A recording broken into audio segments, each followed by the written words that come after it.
The war in Syria and the simmering conflict on the Donbass have tended to obscure significant changes within the Russian ground forces, namely the raising of new motorized rifle and tank divisions on the basis of permanent readiness brigades, the reactivation of regiments within existing reduced-strength divisions, and the creation of numerous artillery and air defense brigades and other non-divisional units, apparently for inclusion in the combined arms and tank armies for which the new divisions are being intended.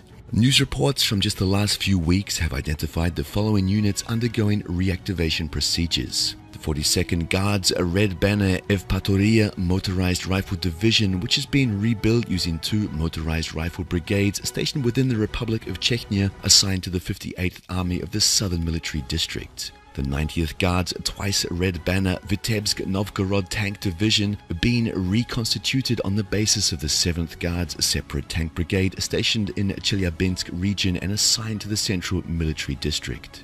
The 150th Order of Kutazov Idritsa Berlin Motorized Rifle Division stationed in the Rostov region and assigned to the Southern Military District.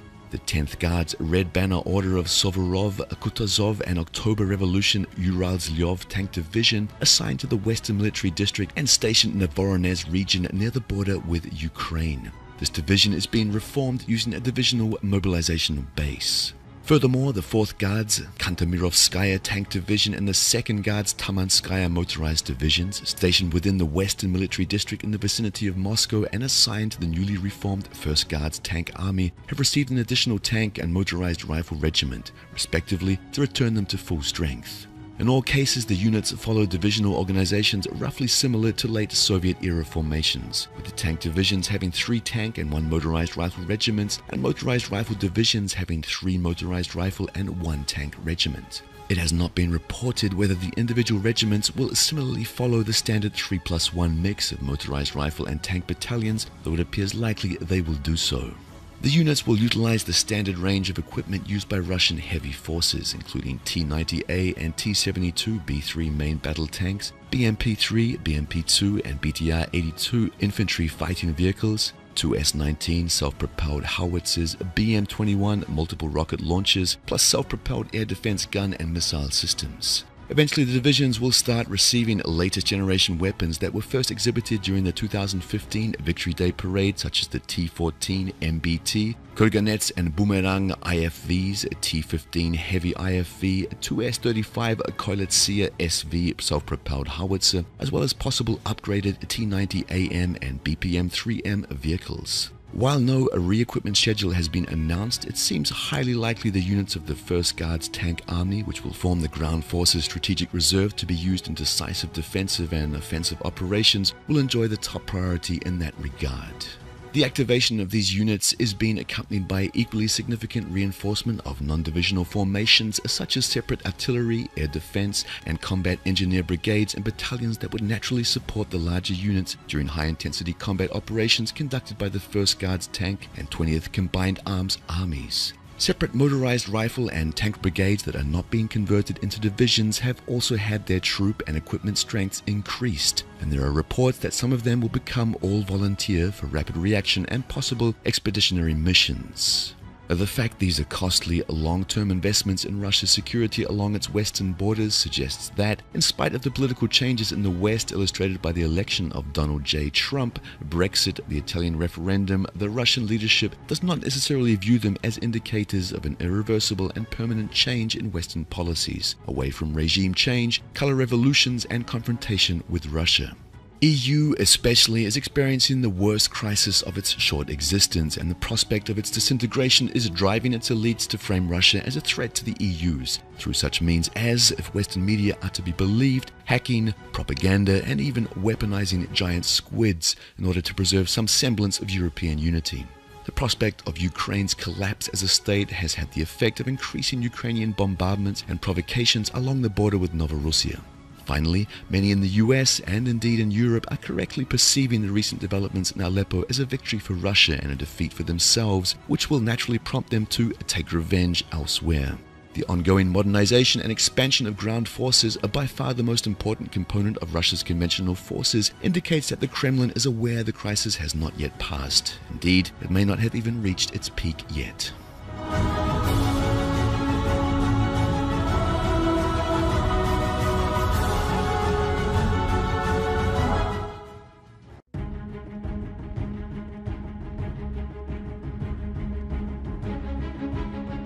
The Armata tank has become a real challenge for NATO tank builders. Design officers of Western countries were discouraged by the tanks passing into service, which has the most advanced features in terms of mobility, protection and firepower.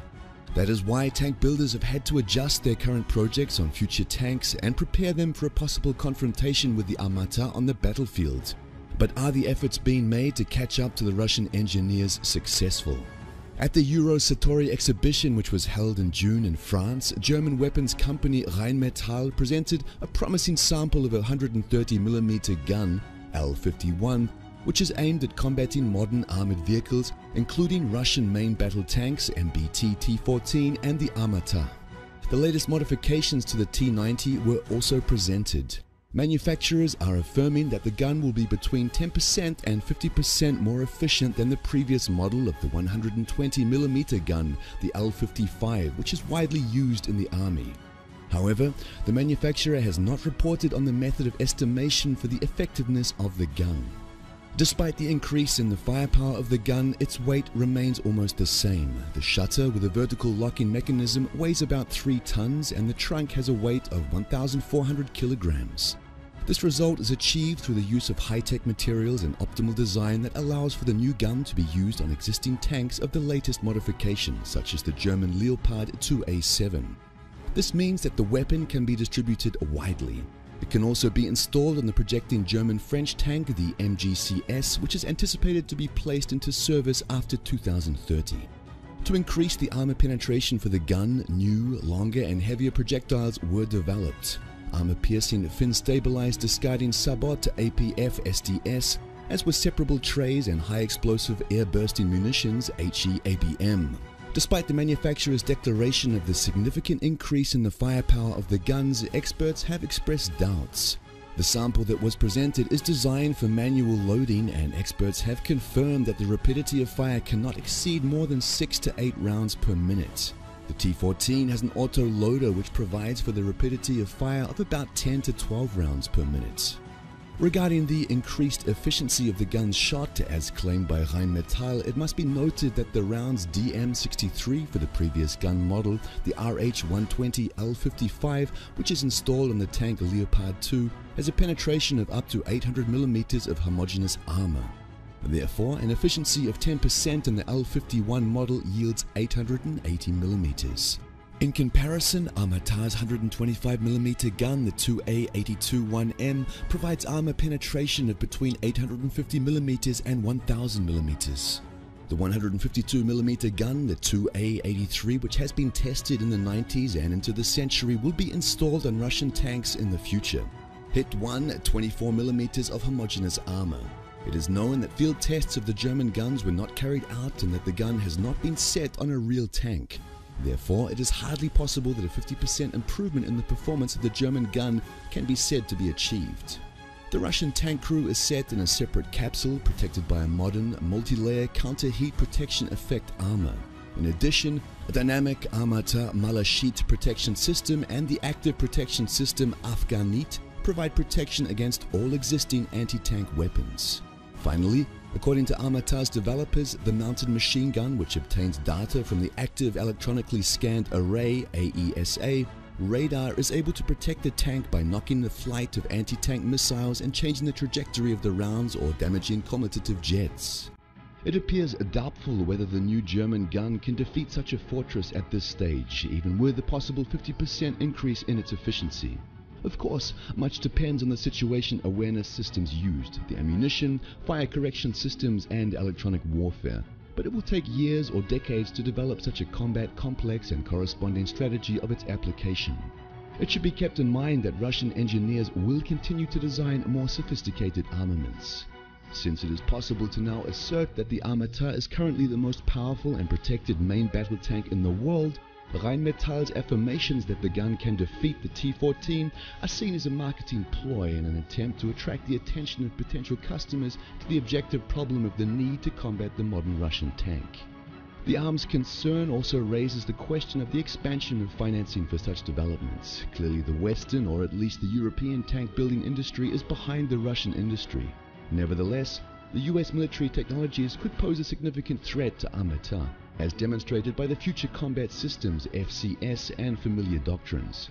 US military strategists are betting on the interaction of unmanned and mixed combat systems operating in 3 dimensions: ground, air, and space. According to this approach, the target should be defeated from the zone located beyond the line of sight of the enemy. For example, a promising lightly armored 20-ton tank, the XM-1202 Project FCM, equipped with a 120mm gun XM-360, was supposed to launch the mid-range munitions MIMKE or MIMCE to a distance of 12 kilometers and targeted with drones, Class 1 T-Hawk or 4-Fire Scout. It is therefore more likely that in the coming years we will see more Armata-orientated systems of weapons and even so-called Armata killers.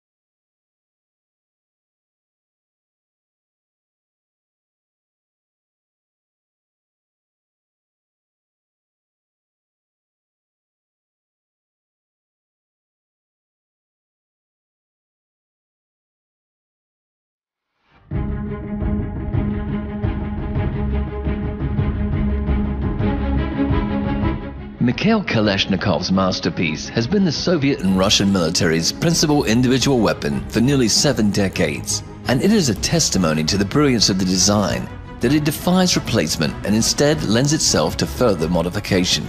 The most important change to the original AK design took place in the 1970s with the adoption of the AK-74, which, instead of the original 7.62mm intermediate round, used a lighter 5.45mm high-velocity round, which gave the weapon greater accuracy and improved lethality.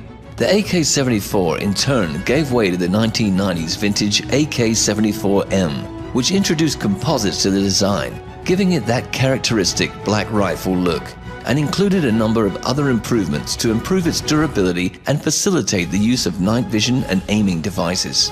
Now the Russian military is facing a choice of whether to stick to the time-tested design or to adopt a new assault rifle that would replace the venerable AK. The list of AK-74 challengers is a long one. The first proposed replacement was the Nikonov AN-94 Abkan, whose remarkable 2-round burst technology was unfortunately offset by the weapon's complexity. More recently, the Ratnik individual soldier system, profiled in an earlier edition of the Russian Defense Report, prompted the Russian military to solicit proposals for the AK-74 follow-on.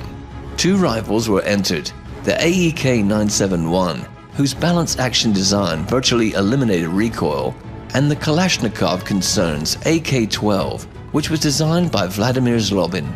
After a prolonged series of trials, the Russian Ministry of Defense made a decision in February 2015 in favor of Kalashnikov's AK-12. The AK-12 combines its predecessor's best qualities with improved accuracy and ergonomics. Its design allows the operator to perform key operations, like releasing the magazine or manipulating the safety and selector switch with one hand and without the need to take the finger off the trigger. The AK-12 is also better suited to accept a variety of attachments, such as sighting devices, laser designators, forward hand grips, night vision devices, and the associated mounts, such as the Picatinny rail, which has become a world standard and without which no modern rifle can do without. In addition to the standard AK-74 and RPK magazines, the AK-12 can use the newly designed 60-round and 90-round magazines. Does that mean that the Izhmash plant will soon be churning out millions of AK-12 rifles to replace the AK-74 series weapons currently in service? It does not appear likely. Part of it has to do with Russia's ongoing budget pinch, which has forced revisions to a number of other defense procurement plans. But the bigger reason is that the AK-12 just does not offer enough of an advantage to warrant such a dramatic rearmament. Russia is not unique in that respect. The The US military has held several major competitions to identify a successor to the M16 and M4 weapons, and yet these rather flawed rifles will continue in service for decades to come, because the potential replacement's performance advantage is insufficient to warrant the cost. The May 2016 decision to equip the newly formed National Guard with AK-74M rifles is one of the indicators that the Russian leadership is instead opting in favor of continued modifications of existing rifles with the designation of AK-74M3. Several hundred of these rifles, referred to at the time as AK-74M Obvez, were seen already during the victory parade in May 2015. The AK-74M3 introduces a new buttstock design, a new hand grip, and changes to the receiver cover to facilitate the use of Picatinny rails, in addition to other improvements. The AK-12, on the other hand, will most likely be purchased in relatively small numbers for use by specialized and elite units, much as the way the US and other NATO countries issue more advanced and expensive designs to its elite forces while retaining older weapons in service. As is usually the case, the question of the relative importance of the AK-74M3 and the AK-12 to the Russian military will likely be shown by their presence or absence at this year's and future victory parades.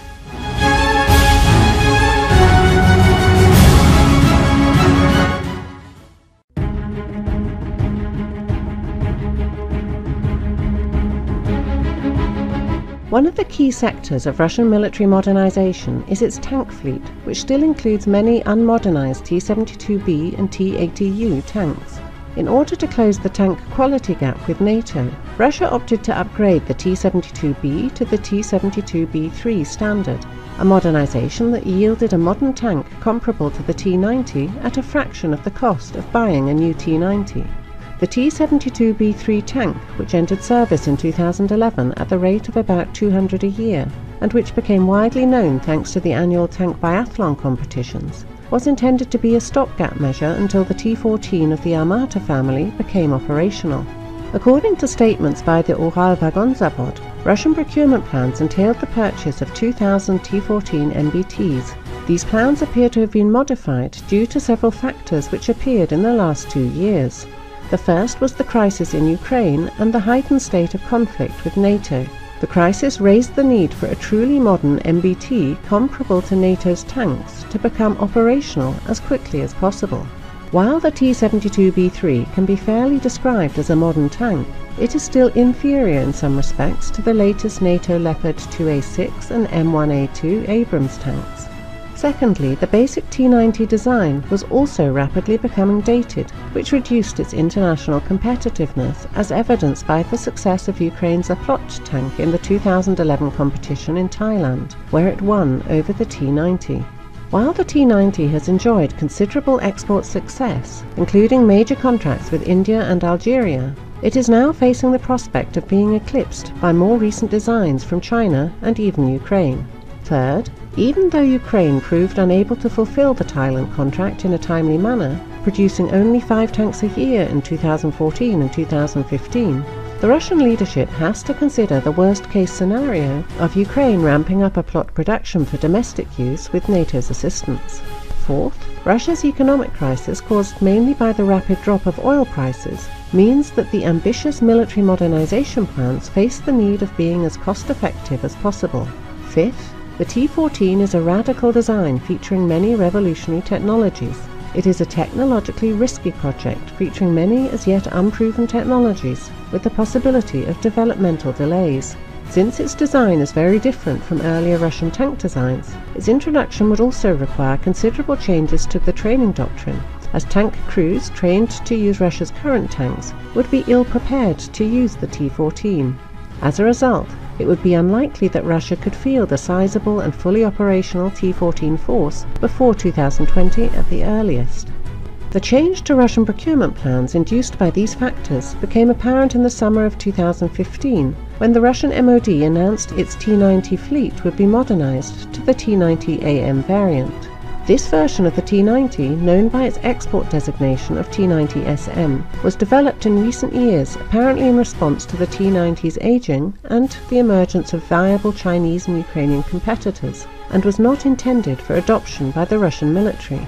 However, the need for a quicker and less expensive alternative that would fill the gap until the T-14 became available compelled the Russian MOD to take a second look at the T-90AM, which has the advantage of using already existing T-90 hulls, is a mature project with few developmental risks, and whose familiar layout means Russian tank crews can readily transition to the new design.